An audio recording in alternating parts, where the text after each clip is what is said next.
Assalamualaikum warahmatullahi wabarakatuh. Perkenalkan, nama saya Nur Laili dengan NIM 21040450210.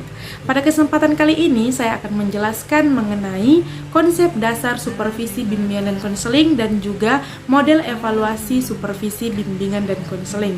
Untuk lebih jelasnya silahkan simak video berikut ini.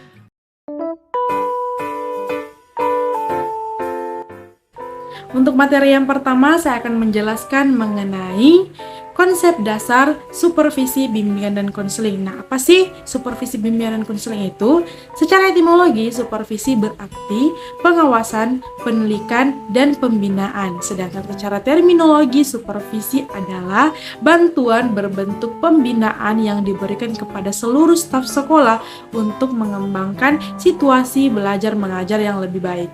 Nah, supervisi bimbingan dan konseling merupakan satu relasi antar supervisor dan konselor, di mana supervisor memberi dukungan dan bantuan untuk meningkatkan mutu kinerja profesional supervisi yang bertumpu pada satu prinsip, yaitu mengakui setiap manusia mempunyai potensi untuk berkembang. Nah, dari penjelasan yang telah diuraikan dapat ditarik kesimpulan bahwa supervisi konseling merupakan pengawasan dan pembinaan yang diberikan kepada pembimbing atau konselor untuk membantu anak-anak yang dalam tahap perkembangan pendidikan yang lambat sehingga situasi belajar mengajar menjadi lebih optimal. Nah, yang kedua itu ada tujuan dan fungsinya. Adapun tujuan dari supervisi BK diantaranya tujuan mengendalikan kualitas. Supervisor bertanggung jawab untuk memonitor pelaksanaan kegiatan BK dan hasil-hasilnya yang berupa kehidupan dan perkembangan siswa atau klien yang lebih baik untuk mengembangkan profesionalisme petugas BK atau konselor. Nah, supervisor BK ini membantu petugas BK atau konselor untuk tumbuh berkembang secara profesional, sosial, dan personal untuk memotivasi petugas BK atau konselor agar dapat secara berkelanjutan melaksanakan kegiatan-kegiatan bimbingan dan konseling, menemukan dan memperbaiki kesalahan dan kekurangannya. Kemudian fungsi supervisi BK yang pertama itu adalah koordinasi usaha-usaha individual, sekolah, dan masyarakat, penyediaan kepemimpinan, perluasan pengalaman, dorongan terhadap usaha-usaha kreatif, penyediaan fasilitas perubahan, analisis terhadap situasi dan layanan BK, sumbangan kepada terintegrasinya teori dan praktek, dan pengintegrasian tujuan dan daya agar dapat menjalankan fungsinya seperti yang dikemukakan di atas. Maka supervisor BK perlu memiliki kemampuan. Yang pertama itu kemampuan dalam kepemimpinan, kemampuan dalam hubungan manusia, kemampuan dalam proses kelompok, dan lain sebagainya. Yang ketiga ada objek supervisi. Pihak yang berwenang menjadi supervisor di sekolah adalah kepala sekolah. Nah, supervisi yang dilakukan oleh kepala sekolah tentunya dengan cara dan teknik yang sesuai dengan layanan bimbingan dan konseling itu sendiri pastinya. Nah, seperti dengan menggunakan teknik individual, yaitu dengan kunjungan kelas, dengan memperhatikan bagaimana konselor melayani siswa ataupun kliennya, observasi kelas, dan percakapan pribadi secara langsung dengan konselor, atau dengan menggunakan teknik kelompok seperti orientasi bagi konselor dan konseli, tukar menukar pengalaman, loka karya, ataupun seminar. Semua yang dilakukan oleh kepala sekolah sebagai supervisor kepada konselor yang ada di sekolah diharapkan mampu meningkatkan keprofesionalan konselor dalam melaksanakan layanan bimbingan dan konseling di sekolah yang berujung pada tercapainya atau meningkatkan mutu pendidikan di sekolah tersebut pastinya. Yang keempat ada ruang lingkup supervisi. Nah, buku panduan supervisi Dirjen PMPTK 2010 menyatakan bahwa ruang lingkup perencanaan supervisi akademik meliputi sejumlah hal yang saling berkaitan satu sama lainnya, yang terkait dengan pelaksanaan kurikulum, persiapan pelaksanaan, dan penilaian pembelajaran oleh guru, kemudian pencapaian standar kompetensi lulusan, standar proses, standar isi, dan peraturan pelaksanaannya, kemudian peningkatan mutu pembelajaran, dan sebagainya.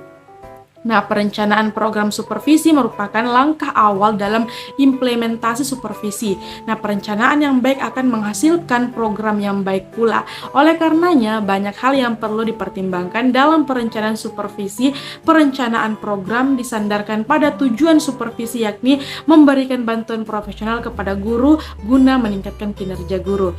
Kemudian yang kelima, jenis-jenis supervisi. Yang pertama, supervisi umum dan supervisi pengajaran. Yang dimaksud dengan supervisi umum di sini adalah supervisi yang dilakukan terhadap kegiatan-kegiatan atau pekerjaan yang secara tidak langsung berhubungan dengan usaha perbaikan pengajaran, seperti supervisi terhadap kegiatan pengelolaan bangunan dan perlengkapan sekolah atau kantor-kantor pendidikan, supervisi terhadap kegiatan pengelolaan bangunan dan perlengkapan sekolah atau kantor-kantor pendidikan, supervisi terhadap kegiatan pengelolaan administrasi kantor, supervisi terhadap pengelolaan keuangan sekolah atau kantor pendidikan. Sedangkan yang dimaksud dengan supervisi pengajaran ialah kegiatan-kegiatan kepengawasan yang ditujukan untuk memperbaiki kondisi-kondisi baik personal maupun material yang memungkinkan terciptanya situasi belajar mengajar yang lebih baik demi terciptanya tujuan pendidikan.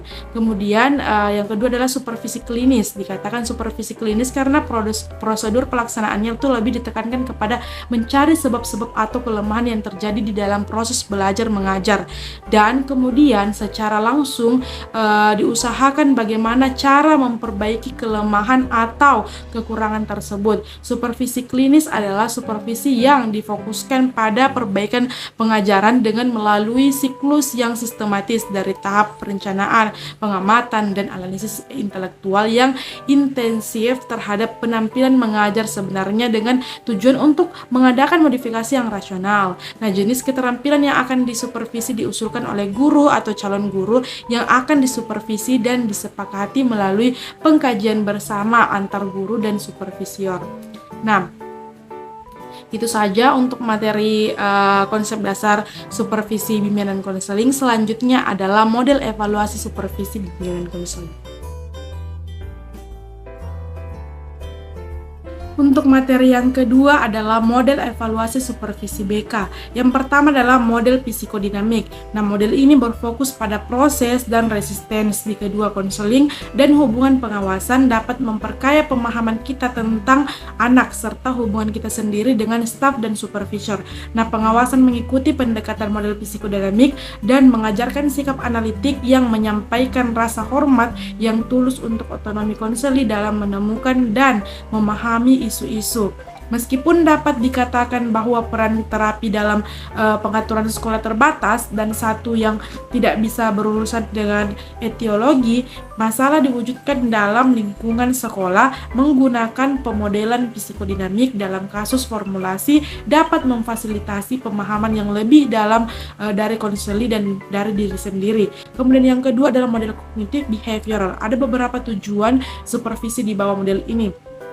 Nah, menurut Follette dan Callaghan 1995, seorang supervisor memiliki tujuan membangun serangkaian kondisi yang akan membantu konselor mengadopsi filosofi tertentu, perilaku dan perubahan perilaku. Nah, untuk menerapkan suatu set yang berbeda dari prinsip-prinsip dasar dan mengembangkan kemampuan untuk menerapkan metode analitik untuk memahami masalah perilaku.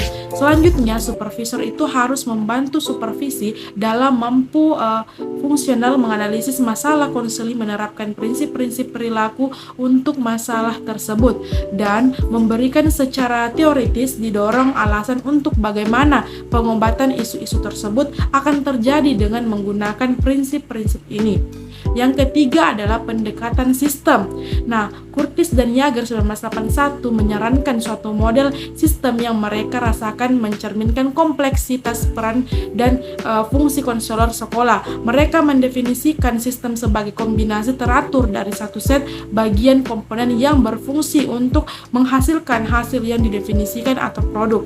Nah, dalam melihat pengawasan dari perspektif sistem, supervisi terlihat dalam konteks sistem yang lebih besar, di mana mereka itu berfungsi serta dalam hal subsistem intrapersonal mereka sendiri. Tujuan pengawasan yang sebanding dengan model lain.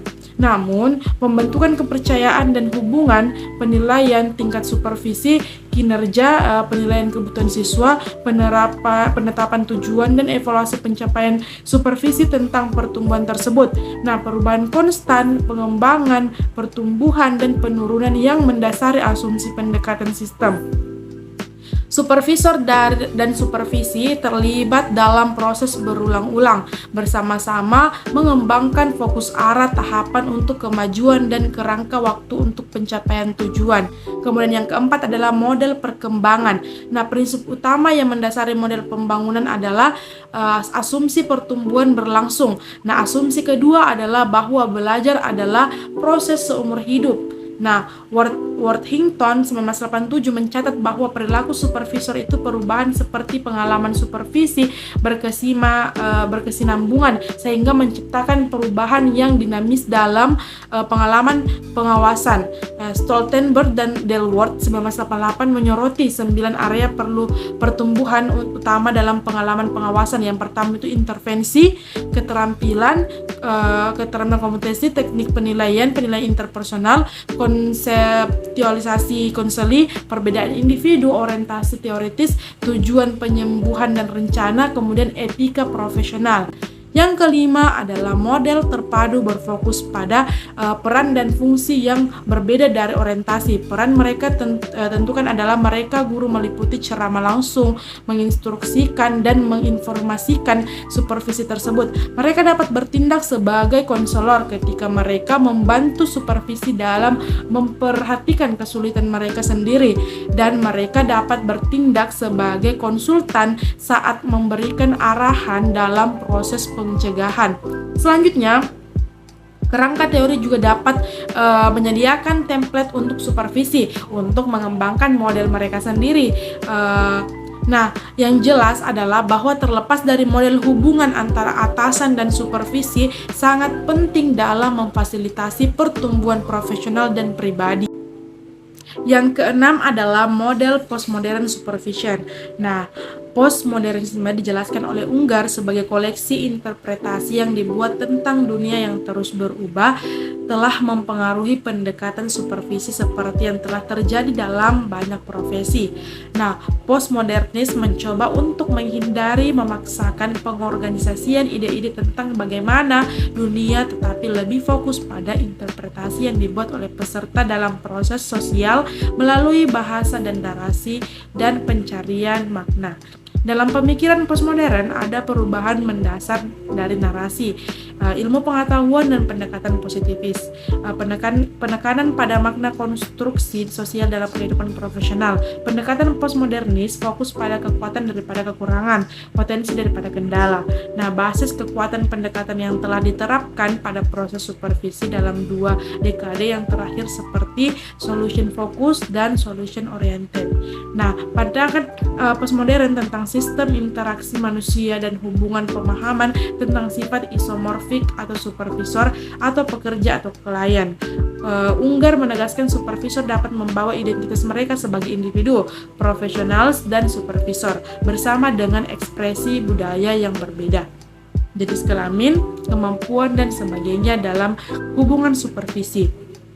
Menurut Unggar, supervisor postmodern menonjolkan aspek identitasnya untuk berpartisipasi dengan supervisis dalam sebuah konstruksi supervisi yang kompeten dalam praktek mereka.